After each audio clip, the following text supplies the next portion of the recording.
coming up on Lawmakers. The Senate mourns the loss of two of their own, Secretary of the Senate Frank Eldridge and former Senator Renee Kemp. The House votes to create Maddie's Call, a network to alert law enforcement when disabled adults go missing. And a look at the meth problem in Georgia and what the state is doing about it. Those stories and more are coming up next. This is Lawmakers, your source for all the news from under the Gold Dome. Here are your anchors, Gerald, Bryant, and Nwandi Lawson. Good evening, everyone. Also on Lawmakers, Georgia paid tribute to Coretta Scott King Saturday at the Capitol. We'll show you part of those ceremonies. And the constitutionality of the Ten Commandments bill passed by the House last week is called into question. But first, our lead story tonight, the legislature mourns the loss of two of their own. Today was a solemn day for members of the state Senate. Former Senators Frank Eldridge and Renee Kemp both passed away this weekend. Eldridge also served as Secretary of the Senate up to the day he died. Lawmakers Jesse Freeman got reaction from senators this morning before they left for Mr. Eldridge's funeral, and Jesse is standing by with more. Well, Gerald, a bus left for former Senator Frank Eldridge's funeral in Waycross today about 10:30 a.m. Before it left, I asked some of the senators how they will remember Eldridge and former Senator Renee Kemp. Frank Eldridge served the state for decades as a state senator and later as Secretary of the Senate. We were all shocked to hear that he had died unexpectedly during Friday night. Glad that he died peacefully. Glad that we had a successful Friday, last Friday with him, and are all sending our prayers and condolences to his family. We lost an institution over the weekend. Every member of the Senate knows how important Frank Eldridge is and was to our work here. He knew so much. He knew all the rules, and he was just always so kind to me all the time and to everybody. He never changed. Whether he was having a good day or bad day, you didn't know it. It's going to be a big void in the Senate, and it's just really not going to be the same.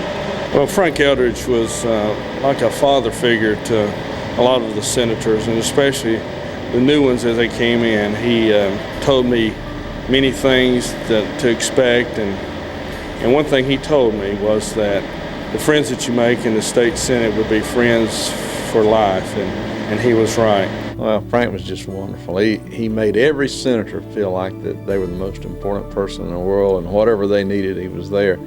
And he backed it up because he really did feel that way. But Frank was just a prince of a man. He was a nonpartisan. He helped me when I'm the majority leader. He helped the Democrats when they were in control. He was just not a partisan, just willing to help any senator get their sea legs when they came to the Capitol, and then anything he could do for you personally or in terms of learning the rules of the Senate.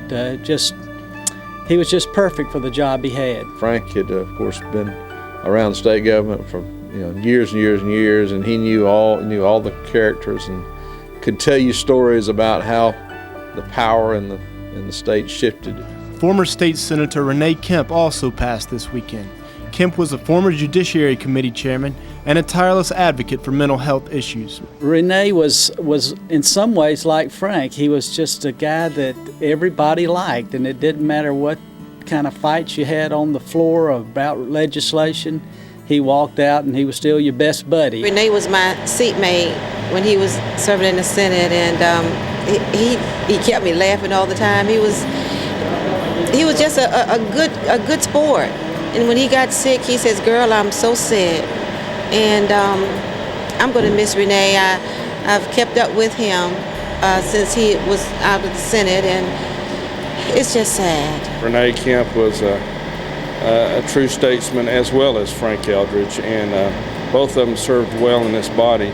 Of course, Senator Kemp served as a Judiciary Chairman at one time and did an outstanding job.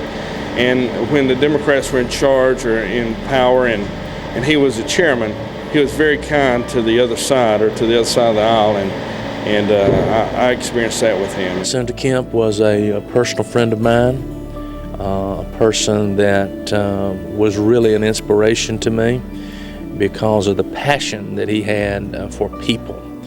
his heart was as big as this building. For the least of these, he was always a spokesman. He was always concerned about those folks that were down on their luck. Funeral services for Senator Kemp will be held Saturday at the First Baptist Church of Hinesville. He will be laid to rest in Swainsboro, Georgia at the family gravesite. Reporting live, I'm Jesse Freeman for Lawmakers. Jesse, they were both fine gentlemen and will be missed. Thanks for the report. Well, the House also took time to honor the memory of Frank Eldridge with tributes from two representatives who began their legislative careers in the Senate the year Eldridge became Secretary. I can truly say I don't know anyone who loved the Senate, this legislature, or this state any more than Frank Eldridge. He was a true servant.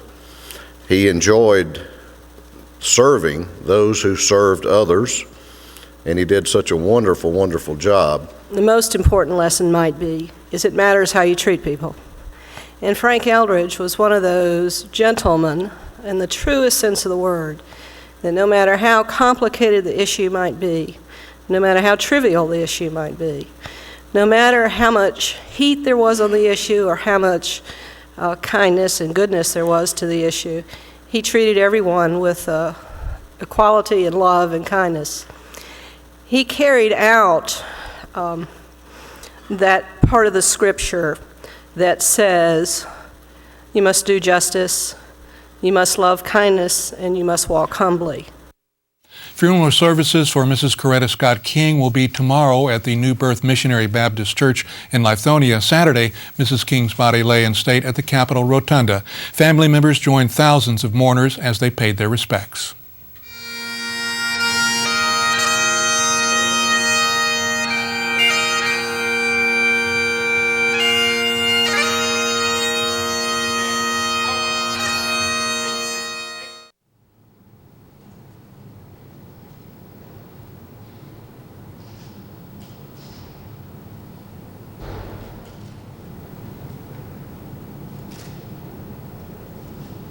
On behalf of Georgians, all Georgians, Mary and I extend our deepest condolences to the King family and especially to Dr. and Ms. King's children. And we welcome all of the mourners who have come here today to pay their final respects to one of Georgia's most beloved citizens. And as a token of the great respect for Mrs. King's lives and accomplishments, I would like to present the family with the official declaration commemorating the life of Mrs. Coretta Scott King. Blessed assurance, Jesus is mine. Oh, what a foretaste of glory divine, heir of salvation, purchase of God, born of his Spirit, washed in his blood.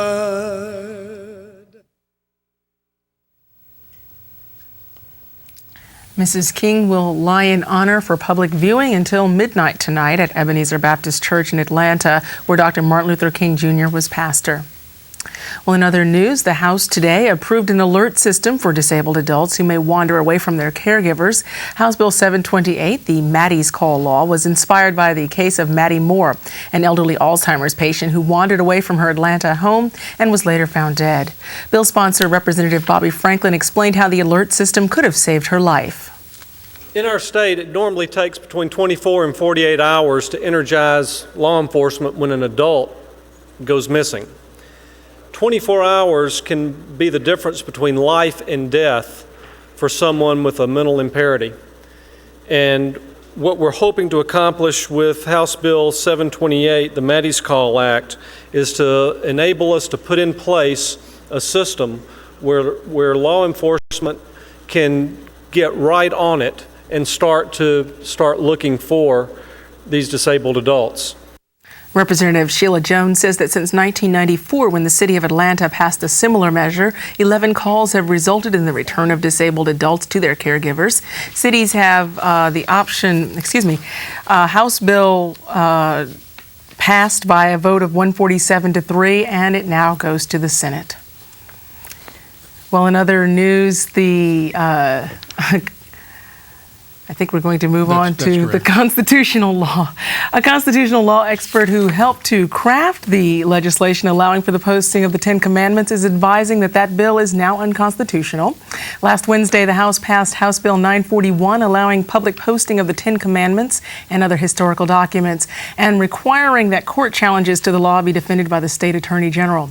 On Friday, House Speaker Glenn Richardson told reporters that he crafted the legislation 2 years ago with the assistance of the Georgia constitutional scholar Lynn Hogue. He believes that we cannot deny the historical significance of religion in the formation of the state and nation and in those historical documents. And when you display those in that context, historically, the 10 Commandments, the Mayflower Compact, and the Declaration of Independence, you can talk about religion and how it helped us form this state in this country.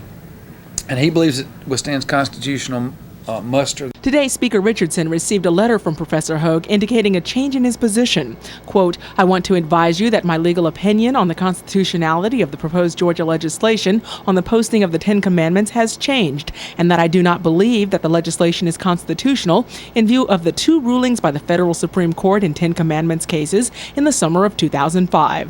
Hogue goes on to outline 3 problems with the proposed legislation. It is unconstitutional in his view. The requirement that the state attorney general defend challenges to the law effectively transfers state money to the ACLU or other defending attorneys, and the public posting of the 10 Commandments is inherently sectarian."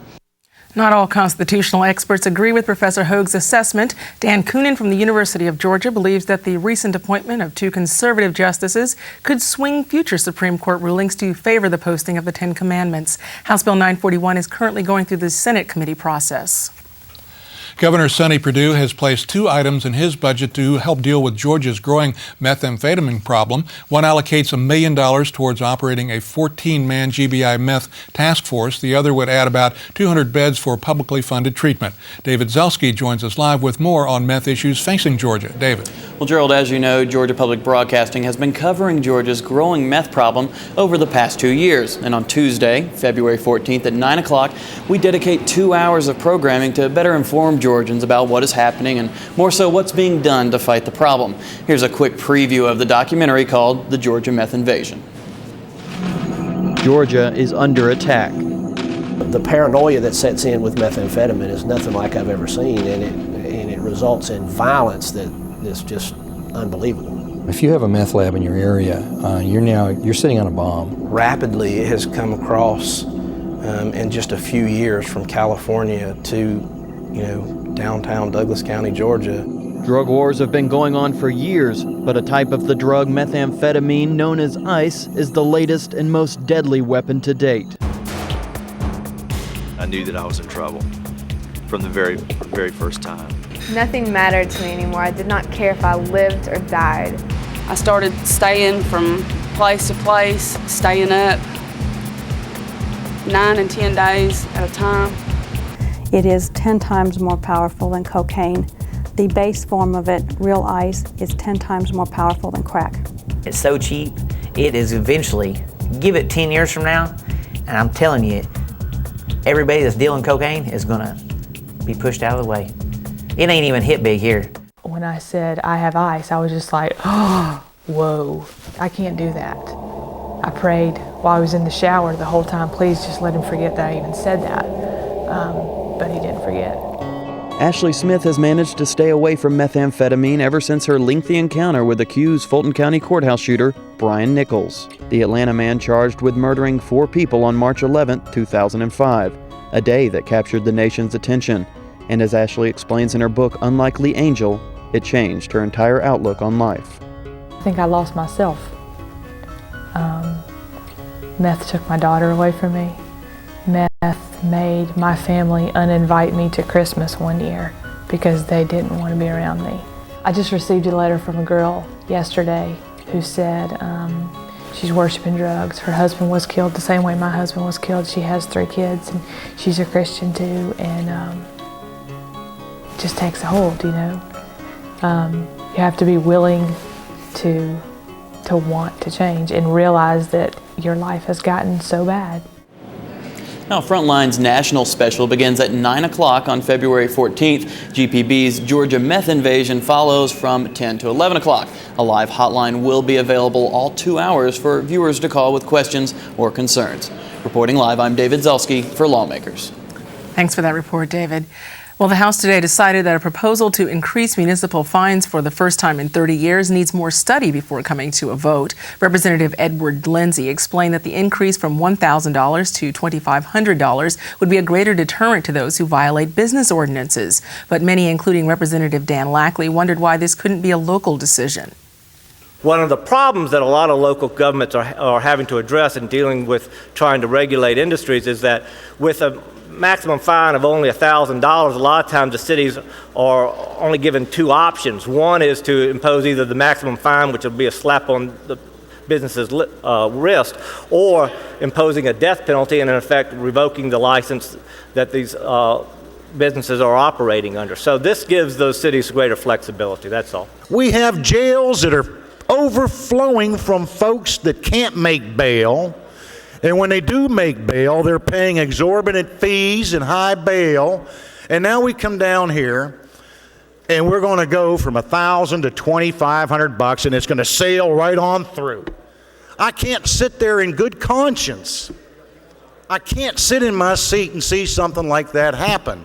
I'm glad that a few folks have spoken up. There are so many questions on this bill that this bill needs to go back to committee.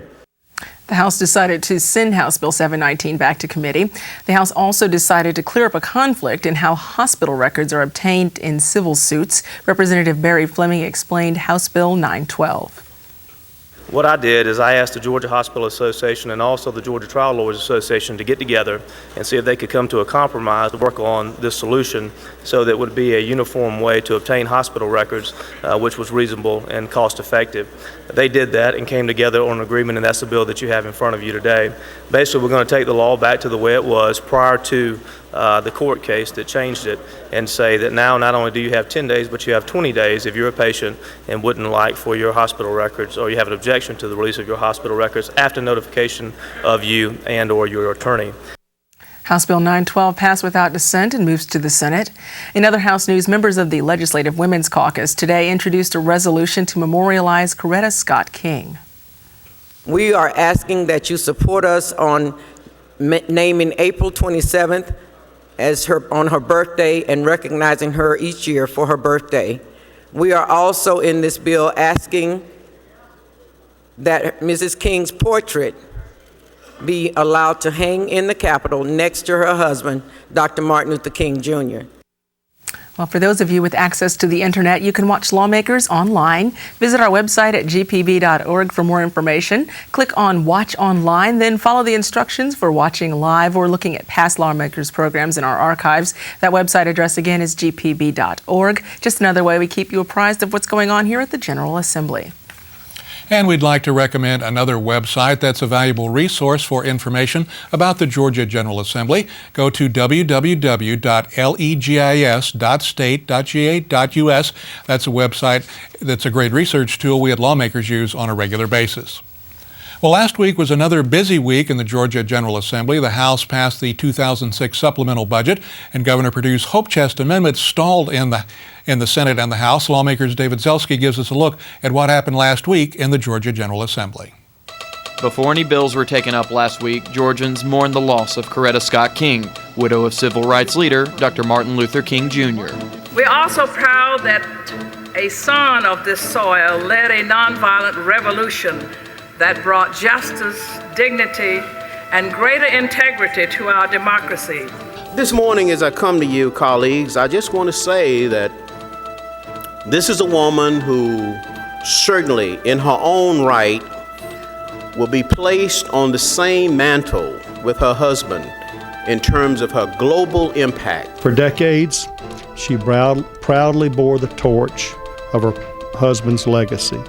Now, she has passed that torch on to a new generation. Later on Tuesday afternoon, the House approved a Senate measure to divide Athens-Clarke County into 2 Senate districts. Clarke County, with its 2001 population of over 101,000, plus the University of Georgia with its 33 to 35,000 students, plus all of its extension and outreach programs all over the state, needs to have more representation in the Senate chamber than just one voice. Voters who won't forget. And I'm sure a lot of you have made your minds up about this piece of legislation. I'm sure you have. You know the way you're going to vote. But ultimately, the voters of whatever district they're put in will have the last say. On Wednesday, the House passed a bill that would allow local municipalities to post the 10 Commandments and other historical documents in public buildings. About 3+ years ago, a lifelong resident of Barrow County hung a display of a simple document of the 10 Commandments in our courthouse. It was the copy of the 10 Commandments that day set forth and set in motion a series of events that would forever change my county. We've been down here about 10 days, I guess, Mr. Speaker. And somehow, some way, I'm a lot more concerned about academic achievement. I'm a lot more concerned about the dropout rate. I'm a lot more concerned about all those people on waiting lists for services than where we hang the 10 Commandments. Also on Wednesday, 1 week after the governor signed a bill to cut natural gas tax in half, the Democrats released a plan to re-regulate natural gas. Prior to deregulation, Georgia had the 3rd lowest gas prices for their consumers in the country. A couple years after deregulation, Georgia has the 3rd highest in the country. Thursday was a busy day in both the House and the Senate. The House passed a bill that increases penalties for sexual offenders. In Georgia, we believe that this is a very serious, heinous type of criminal conduct that we simply want to be very tough on. This bill is actually going to discourage families from reporting sexual abuse within their families because they don't want to see their children going to prison for 25 years. Meanwhile, the Senate got into a heated debate of the governor's plan to preserve hope, the Hope Chest Amendment. To allow future cuts to the Hope Scholarship, 32 in favor of future cuts to the Hope Scholarship, 23 against. Is to ensure the longevity of these programs. This legislation does just that. Both Democrats and Republicans claim the other side voted the way they did for political reasons, and debate was at times heated. We've got a rule in our rule book that says amendments will be allowed on the floor. If it's only to take place in the committee, tear these pages out. Tear this in half. Chair recognizes Assembly 13th to speak to the governor's Hope Less amendment. We don't need this. We don't need this rule. I can't tear it in half, Mr. President. We don't need this thing, man. Y'all not only have changed them, you've destroyed them. The Dems in past history have spent money outside from many projects down in the Albany area and across the state on projects that were not related to education even. For the governor to say that he is protecting hope, in my mind, is like the rooster taking credit for the sun coming up. Due to all the raids and the politicization of hope, it was at risk of going bankrupt in 3 years. So we went through a process to save hope, to secure it, and now we're coming forward with the constitutional amendment to lock it in. Senate Resolution 655 failed to garner the 2/3 majority vote and did not pass. However, on Friday, the Senate voted to reconsider the Hope Chest Amendment, so it now goes back to the Senate Rules Committee. Also on Friday, the House passed the 2006 supplemental budget. Legislative intent is outlined, which we think is better for this body, for the General Assembly, to ensure that what we pass is followed through after we're gone. House Bill 1026, the mid-year budget, passed and now goes to the Senate. And that's a look at what happened last week in the Georgia General Assembly. Reporting for Lawmakers, I'm David Zelski. Representatives Stephanie Stuckey-Benefield and Abel Mabel Thomas held a meeting today to promote a resolution to examine the possibility of licensing direct entry midwives. A direct entry midwife, also known as a lay midwife, does not have a nursing degree but completes coursework and an apprenticeship under senior midwives. We're calling for a study committee, and simply we just want the issue to be studied further. We want to bring in experts from around the state and maybe look at other states. There are 24 states that have licensed midwives for home births. I had a doctor that recognized the need of my husband being there. Took me 23-hour delivery. I did it naturally, no rushing. It was the best experience I had in my life. It was how birth should be. Representatives Benfield and Thomas say they are working to reduce the infant mortality rate in Georgia. Supporters feel that the licensing of direct entry midwives would be especially beneficial to rural Georgians. When I looked at the statistics of how high infant mortality was in the state of Georgia, we thought that there had to be a direct correlation, or at least we want to see if there's a direct correlation from reducing infant mortality, because there are so many areas in the state of Georgia, specifically in rural areas, where you don't have hospitals at the level where you can get to them readily, and women don't get a chance to get good prenatal care in those areas, and even in the urban areas, because of some social economic risk as well that are involved. Currently, certified nurse midwives practice in Georgia hospitals. Supporters of this resolution are working to license direct entry midwives so that they can legally perform home births and work in freestanding birth centers. And statewide, homeschool participants celebrated Home Education Day at the Capitol this morning. Lawmakers Katie Eubanks has our story. At Home Education Day at the Capitol, representatives from a number of home education organizations, along with students and parents who homeschool, enjoyed touring the Capitol and meeting with their legislators while raising awareness about home education in Georgia. Representing the Georgia Home Education Association, Johnny Peak explains the goals of Home Education Day at the Capitol. To have a voice, have audience, and speak with our local representatives. Mike Olson of AIR, Home Education Information Resource, comments on the state of home education in Georgia, particularly the freedom of parents to choose how to educate their children. It's a positive thing for parents in that all parents have the right to make that choice, and we defend that right. Home Education Day at the Capitol culminated with a performance by the Joyful Noise Homeschool Band, which features students from over 100 homeschool families.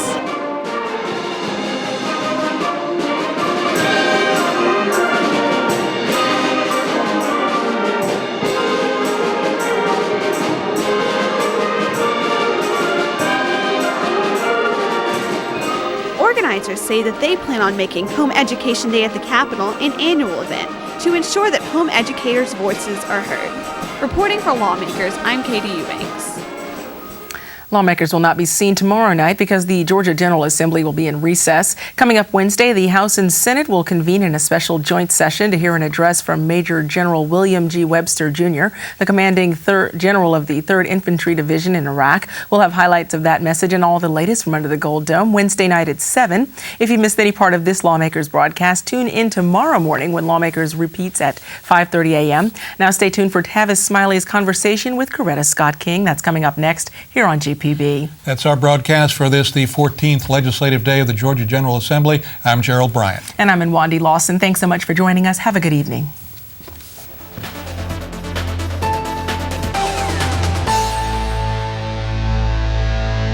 This has been a production of Georgia Public Broadcasting.